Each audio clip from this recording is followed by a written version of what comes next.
Good morning, sir. How are you? I am fine, sir. Students, myself Kishan Kumar, coming from Lucknow, Cancer Welfare Society head office.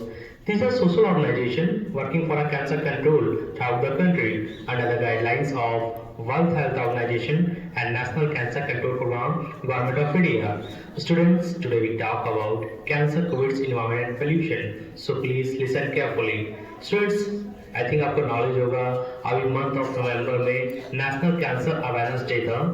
हाँ, इसी के उपलक्ष्य में हम आपके zone के लगभग सारे स्कूलों में इसको हेल्थ अवेयरनेस प्रोग्राम को कंडक्ट कर रहे हैं, जिसकी कड़ी में आज आपके स्कूल में भी इसको ऑर्गेनाइज किया जा रहा है।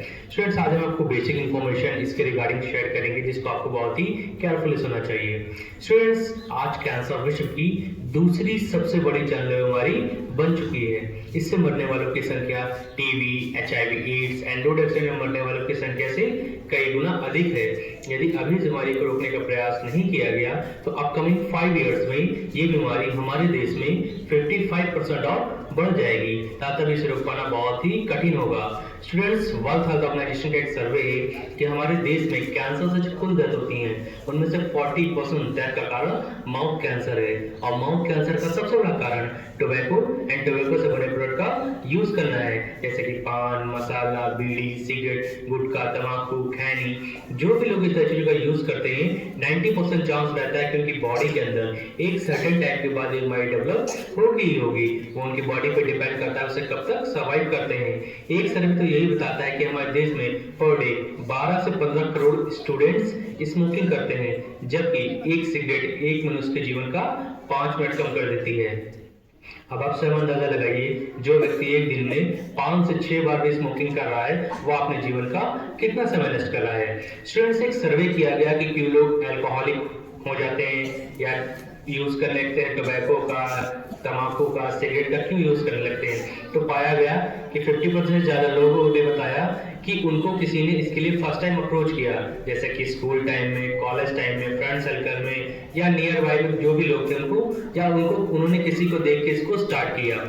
सिर्फ इस एक अप्रोच की वजह से आप यकीन नहीं मानेंगे स्टूडेंट्स, लोग ड्रग एडिक्ट तक बन जाते हैं, है ना। ड्रग एडिक्ट मतलब बहुत ही बेकार जिंदगी हो जाती है, नर्क जैसी जिंदगी हो ड्रग एडिक्शन की जिंदगी कहते हैं। स्टूडेंट्स, तो आपको भी कोई भी ऐसा अप्रोच आता है जिसमें कोई कहता है ऐसा करने को, है ना, तो उसको आपको फुल्ली डिनाई करना चाहिए और ऐसे लोगों से डिस्टेंस मेंटेन करनी चाहिए।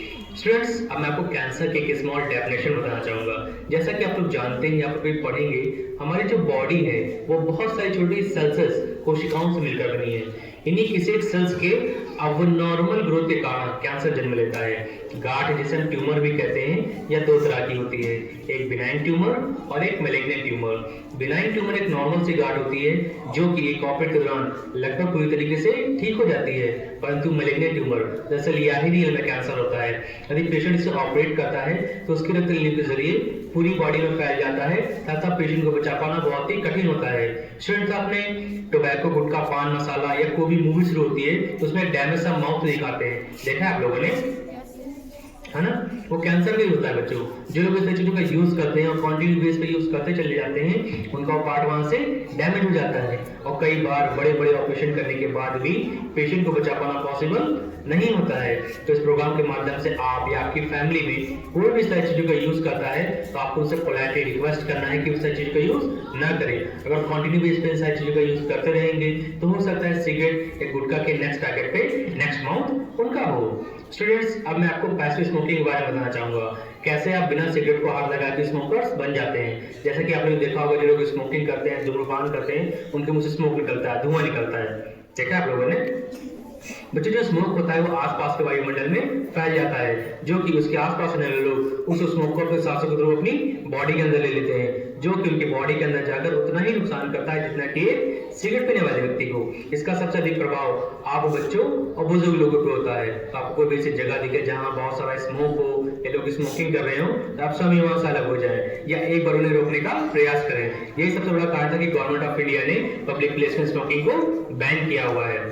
स्टूडेंट्स, अब मैं आपको सर्वाइकल कैंसर के बारे में बताना चाहूंगा। सर्वाइकल कैंसर मोस्टली गर्ल्स में होता है, लेडीज में होता है, और इसे डेवलप होने में अराउंड 10 to 15 ईयर्स 10 से 15 साल का वक्त लगता है। लेकिन फिर भी इससे हर साल हमारे देश में 1 लाख लेडीज इफेक्टेड होती हैं, जिनमें से 70% की डेथ हो जाती है।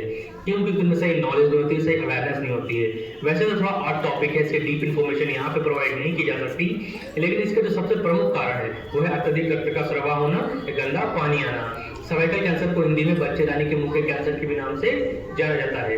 इसकी रोकथाम के लिए सेंट्रल गवर्नमेंट ने भी एक वैक्सीनेशन स्कीम भी स्टार्ट की है, जो कि 10 to 15 ईयर्स 10 से 15 साल की जो गर्ल्स हैं उनको भी लगाई जा रही है, जो कि आपके नियर बाय हॉस्पिटल और मेडिकल कॉलेज में आपको मिल सकती है। सर्वाइकल कैंसर के लिए कई जगह वैक्सीनेशन कैंप भी ऑर्गेनाइज किए जा रहे हैं। स्टूडेंट्स, अब मैं आपको कैंसर, कोविड, एड्स से रिलेटेड कुछ प्रारंभिक डिजीज बताऊंगा।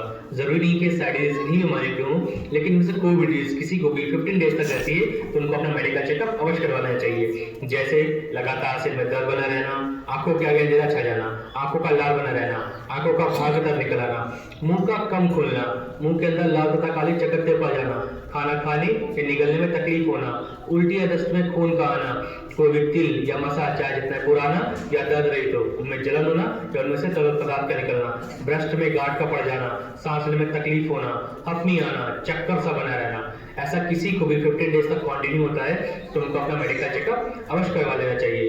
स्टूडेंट्स, अब डिजीज से बचने के लिए हमें किस तरह चीजों का यूज करना चाहिए मैं आपको इस बारे में इन्फॉर्म करना चाहूंगा। जैसे हमें नियमित तौर पर हरी और पत्तेदार सब्जियां, सोया मेथी, पालक, खीरा, ककड़ी, बथुआ, भिंडी आदि का भरपूर मात्रा में सेवन करना चाहिए, क्योंकि इसका ग्रीन क्लोरोफॉर्म हमारी बॉडी के लिए बहुत ही अच्छा होता है। हमें अंकुरित अनाज जैसे चना, सोया, मूंग आदि का भी भरपूर मात्रा में सेवन करना चाहिए। हमें एक दिन में 4 से 5 लीटर पानी पीने में अवश्य यूज करना चाहिए। हमें अपने प्रत्येक बॉडी पार्ट को क्लीन रखना चाहिए तथा उन्हें प्राकृतिक रूप से कार्य करने देना चाहिए। हमें पर डे योगा या एक्सरसाइज अपने डेली रूटीन में ऐड करना चाहिए, जिससे आप फिजिकली भी हेल्दी होंगे और मेंटली भी स्ट्रांग बनेंगे। हमें आसपास के एनवायरनमेंट को भी क्लीन रखना चाहिए।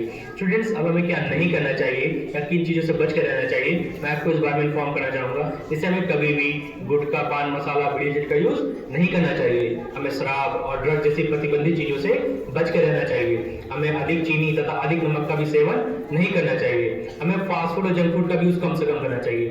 फास्ट फूड और जंक फूड जानते हो क्या होता है? फास्ट एंड जंक फूड क्या होता है? जैसे कि pasta, burger, chow mein, momos, macaroni, है ना, cold drink, chips, Maggi, pizza, pasta, Kurkure, जितने फूड है बच्चे fast food and junk food की कैटेगरी में आता है। हो सकता है बहुत सारे स्टूडेंट्स, इवन टीचर्स को भी पसंद हो, लेकिन बच्चों इसको बहुत ही ज्यादा हैवी केमिकल से रेडी किया जाता है। इसे जब आप ईट करते हैं तो यही केमिकल आपकी बॉडी के अंदर जाते हैं और आगे चल के कैंसर जैसी डिजीज का भी रूप ले सकते हैं। तो आपको इसको मैक्सिमम टू मैक्सिमम अवॉइड करना चाहिए। अगर इसे आप मंथ में 1 या 2 टाइम, महीने में 1 या 2 बार खाते हैं तो इट विल बी ओके, लेकिन इससे ज्यादा